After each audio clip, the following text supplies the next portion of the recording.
What is it that you're shooting for? Is it providing value to the world, or are you doing it for just financial means? Are you doing it for money? Are you doing it because you just want to say that you have more than other people and that you were trying to fill this hole inside of yourself that you just feel like, no matter what you do, it doesn't satiate it, it doesn't fill it, it doesn't fix it? Or are you doing something of true value to where you feel full at the end of the day, to where you feel abundant, to where you feel like you're alive? Are you providing that value, or are you just looking at the price tag connected to it?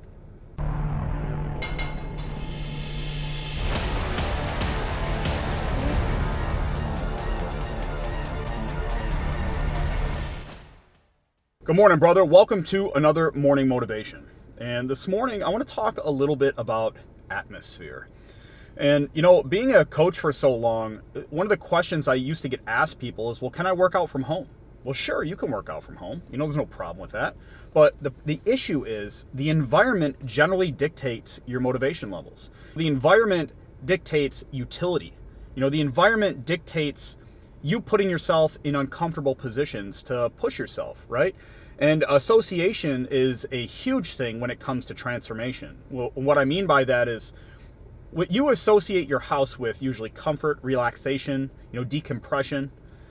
It's kind of hard to also associate that with pushing yourself and discomfort and activity. It's almost polar opposites. And that's on a subconscious level that we associate those things. We don't even realize it's taking place. So you want to position yourself into environments that make you feel challenged. You want to position yourself into environments that make you feel like you want to grow. You want to position yourself into environments that make you uncomfortable. They say you put yourself around 5 millionaires, you become the sixth, right? Same thing when it comes to transformative processes. Anything in regards to changing your life. If it's money, if it's fitness, whatever the case is, even if it's your mindset, you want to be around people that illustrate or demonstrate the mindset, or that have the body or have the motivation and energy that you're seeking. We have this conformity to us as humans. That's why we're big social animals. It's like, back in the day, you got the fucking old school humans, the cavemen, running around with sticks and fucking stones.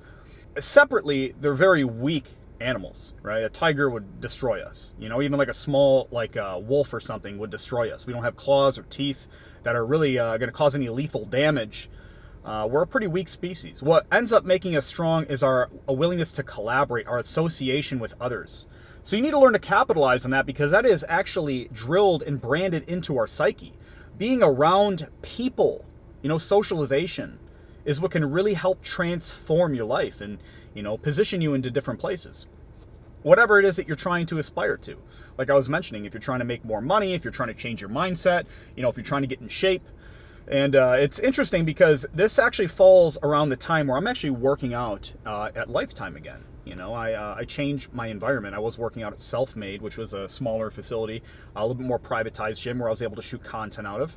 And that was starting to get dull. When I'm one place for too long, I get this feeling where I need to change my environment, because I feel like it's capping my growth potential.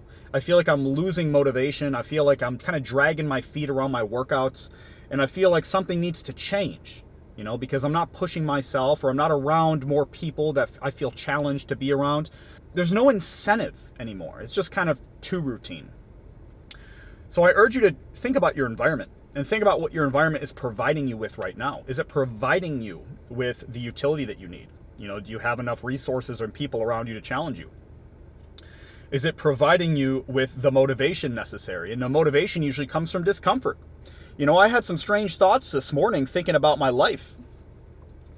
Being around all these people in Lifetime, like literally hundreds of people, going from about 10 people to hundreds of people.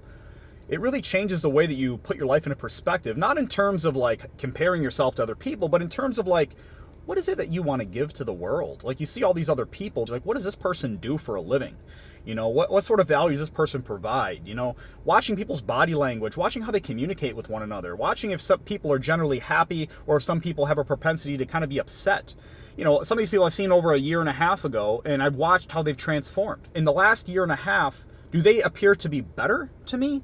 And not to be in a superficial way, not to be just on the surface, but what is their energy telling me? Is it telling me that they're dragging their feet like I was when I was working out at Self-Made still? Or does it feel like they've changed? Does it feel like they've transformed? Does it feel like they became better? And, that's a point of reflection I think that we all have to do necessarily, right? Is like really ask ourselves, have we changed for the better? And I think the best way to do that is to put yourself into atmospheres and around more people.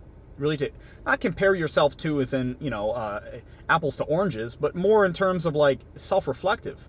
Like, okay, watch how other people have transformed in their lives. Has it been for a positive or negative way? And then ask yourself, has your transformation been in a positive or negative way? Have you went in the right direction? Have you went in the wrong direction? And I don't think it's so black and white, because there's definitely a lot of gray area in between there. But I think the main thing I'm trying to get across is, do you generally consent to the direction that you're going into? Are you okay with the direction that you're going into? And sometimes that's hard to see. I can understand. You could say, Gino, well, maybe I can't really see, what's taking place in my life right now, because maybe it's a little bit down the timeline, and that's okay too. But I'm saying in other dimensions of your life that are a little bit more apparent, like maybe the shape that you're in, maybe your general mood on a daily basis, have those things improved? Or have they gotten worse? Do you wake up with a generally negative view of the world? Negative perspective? I have to do this, I have to do that. Instead of I get to do this, I get to do that. Instead of obstacles, you see opportunities. So just ask yourself, my friend, are you heading in the direction that you want to? And I definitely think atmosphere can cause a reflective process to take place. Atmosphere can definitely challenge you to think about that, especially when you've been around people that you've seen a year or two ago, and you can kind of gauge how much they've grown inside of their lives. And it is interesting because there are many dimensions in my life the past year and a half that I feel like I've grown significantly, but there is many that I feel like I need to improve on dramatically. I still am in search of. I still am trying to find that balance. I still am trying to find ways to extort my potential to its highest degree, and to give the most value to the world and help the most people, but also in return, to be able to feel that sense of fulfillment that I'm actually doing something of value. It's interesting. I was watching this anime yesterday with my wife, and there's this character that was talking about how he's stuck inside of this world where he was starting to work for money. And then he said, okay, well, I'm showing up every day, and I hate what I'm doing for the sake of money. And then he has to ask himself at the end of it, is it worth it? Should I instead find my joy in doing something that maybe doesn't have as large of a financial reward, but I feel like definitely provides more value? And one of the things I think about a lot is like the sales industry. I've trained a lot of sales guys in my life, sales performers making upwards of 7 figures a year.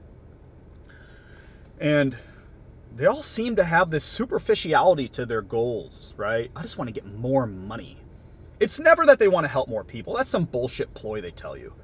Some cult mentality that they try to make it seem like you're doing something of benevolence. You're doing something of goodwill. You're being conscientious. And in reality, they're just looking to make more money. Every single one of them that I met is money motivated. And I'm not saying that being money motivated is a bad thing, unless you're money motivated and not providing any value except tricking people to buy your shit that's worthless garbage, which was very much the case. And it's interesting. It makes me reflect, man. It's like, am I doing something with my life that I feel like is providing value, or am I in the pursuit of chasing money? That's a hard question.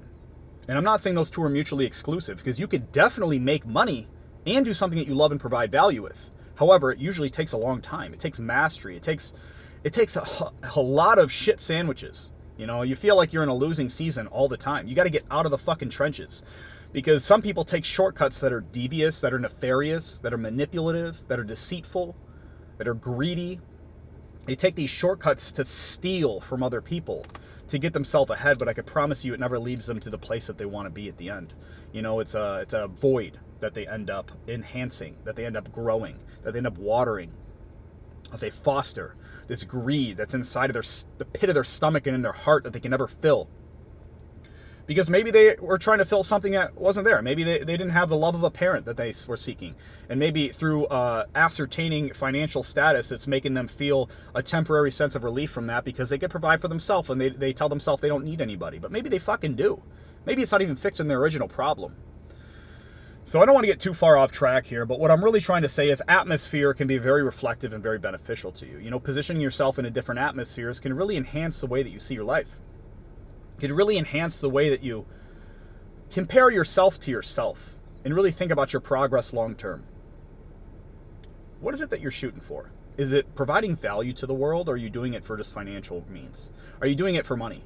Are you doing it because you just want to say that you have more than other people and that you're trying to fill this hole inside of yourself that you just feel like, you know, no matter what you do, it doesn't satiate it, it doesn't fill it, it doesn't fix it? Or are you doing something of true value to where you feel full at the end of the day, to where you feel abundant, to where you feel like you're alive? Are you providing that value, or are you just looking at the price tag connected to it? So I ask you, my friend, reflect. Put yourself into environments that challenge the way you think. Take yourself out of your head for a moment and get yourself into the environment around you. And in doing so, it will help you have that reflection that you're looking for. All right, my friend, I want to thank you for watching this morning motivation. It's been a few days since I filmed one of these, but I'm happy to be back. And I want to thank you for watching. And I'll see you on the next one.